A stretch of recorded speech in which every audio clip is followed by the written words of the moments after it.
Hey guys, good afternoon. Thanks for coming out and seeing us. Obviously, we're shifting gears and getting ourselves ready for Maction.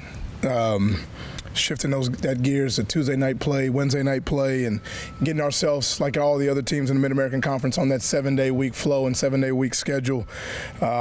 We've had a nice little time in between our last game on the road against Kent State, then coming back and giving our guys a little space, some mental space, some physical space to rest and recover, and then getting ourselves back on track. Today was what we would have considered like a day one type practice, getting ourselves back to a game week flow. Taking on this Toledo team, you look at Jason Candle, he's obviously been one of the, if not the top, or one of the top Mid-American Conference coaches, one of the top coaches in Group of Five all over the nation.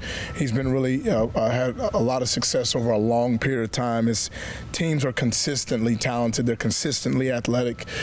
You watch this team, it's no different. This team certainly fits the mold of previous teams. Athletic quarterback, very, very athletic receiving group, two very, very capable, really more than able running backs that both give them a change of pace for their offense. One a bigger body, one a smaller one, and an experienced offensive line. You look at 4 of the 5 starting offensive linemen. They're from their home state, and you've seen they're being able to recruit and develop and have a lot of homegrown talent there. And you look at the other side of the ball in defense. The biggest thing, I mean, they rally to the ball. They get hats to the ball. They eliminate big plays. That's been consistently true for them, especially as they've entered Mid-American Conference play. They eliminate big plays, and they're able to take the ball away, stay over the top of routes. They plug their gaps really well. They have a very sound scheme. They're very consistent on what they do. And then for special teams, they're just sound and disciplined. So this is a very good football team. We know we're going to have to be at our best. We're going to have a great week of preparation. This team is full of juniors and seniors that have won a lot of games. Obviously, defending Mid-American Conference champs, and all the returning players going through that experience, and the guys they have back from that team know what it's like to get into this type of the season and this portion of the season, and what it takes to win later on in the year. So they certainly have our attention. They have our full undivided attention. We know what they're capable of, and we're going to have to be at our best this Tuesday night. You're at the halfway point of the MAC schedule. How would you evaluate your team so far? I would say that the biggest thing that we were looking for as we got out of the month of September and as we got into the month of October was development and improvement. I think that's been the case for us across the board at pretty much every position group and every unit of our offense, defense, and special teams. We've all improved. I think we're playing our best football right now, but we still have a long ways to go to continue to touch the ceiling that I think we're going to be able to touch.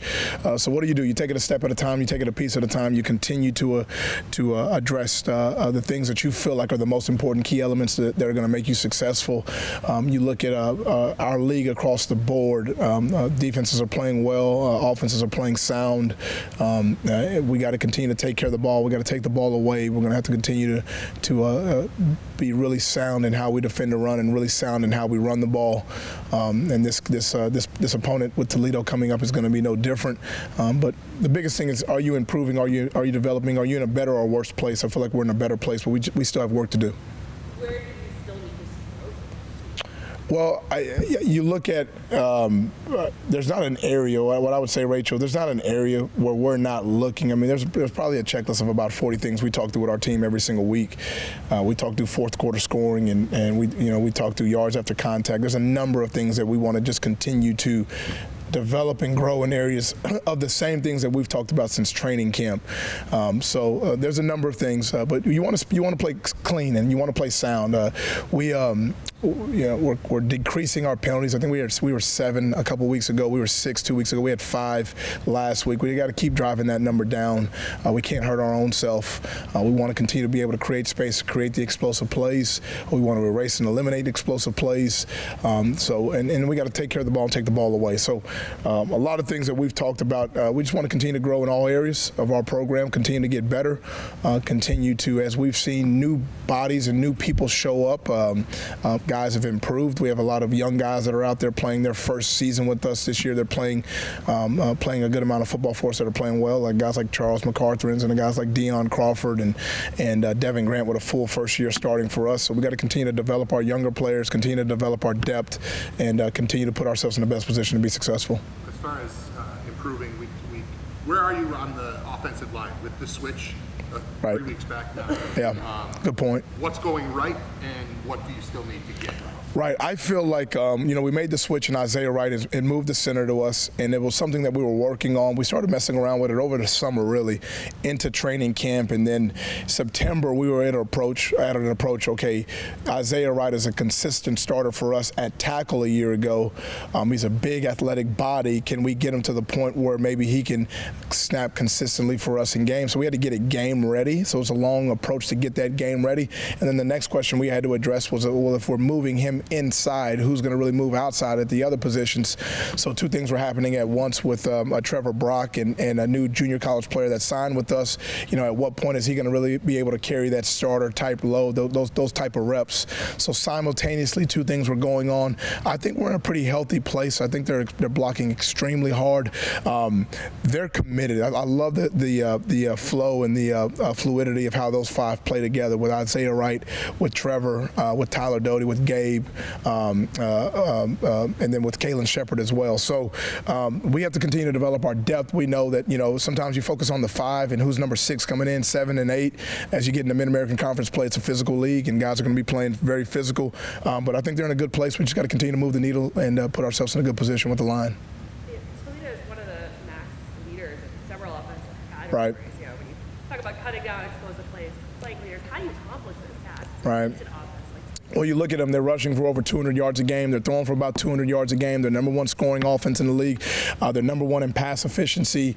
They build really clean concepts and pitches for their quarterbacks to throw out of. The quarterback does a phenomenal job of going through his progressions and going through his reads. They have the RPO element that comes alive as well.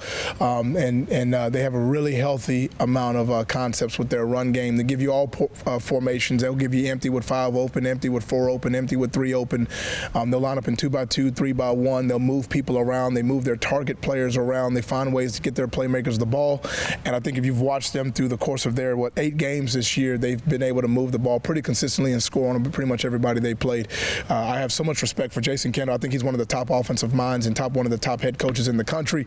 You look at what he's done over a long period of time. They've been extremely successful. Again, this year's team is no different. So we do have a really big task at hand. We got a full plate in front of us. We're continuing to peel back the layers of who they are and what they're trying to do, but we know the essence of what we got to get done, and we got to play sound, we got to play clean, we got to get hats to the ball, and we got to continue to get to the DNA of who they are and what they're trying to get accomplished. But they present a lot of volume, they present a lot of plays and a lot of concepts, which is one area that makes them extremely difficult, and they're good at it. Do you have an explanation for where your defense is right now compared to where it was earlier in the season? It really looks like what I think a lot of us were expecting it to look like a lot more in the last couple of years. I'm proud of the guys. It took us a couple weeks. It took us a few weeks to really find our footing and find ourselves in a really stable and sound place. And it's a credit to our coaches. I think our defensive coordinator, Coach Wright, Coach Seth Douglas, who's been with me from year 1, Coach Kevin Corliss, who we had last year, who's going into year 2 with us. We hired 2 new secondary coaches with Holman Copeland and Mike Caputo that came over from Wisconsin. And so sometimes things take a little time. You had some new faces in there. We had a good amount of guys back, but we also have some new starters. And so you had maybe enough of new coaches and new players where what I'm proud of, the guys all stayed steady. We knew that the identity of who we were early on in the season really, we weren't hitting the mark. So, we had to, what do we do? We identify problems and we solve problems. We address what needs to be addressed. We get ourselves back in a better space. I think over the last month of football, we've given up about 12 or 13 points a game. We're giving up under 300 yards a game. We're playing team ball. I think we're finding a nice little way, and the defense is finding their way in a good way. We have to continue to grow and get better. We have to find ways to develop and get better and find ways to continue to explain what we're explaining to our players in a more clear, simpler way.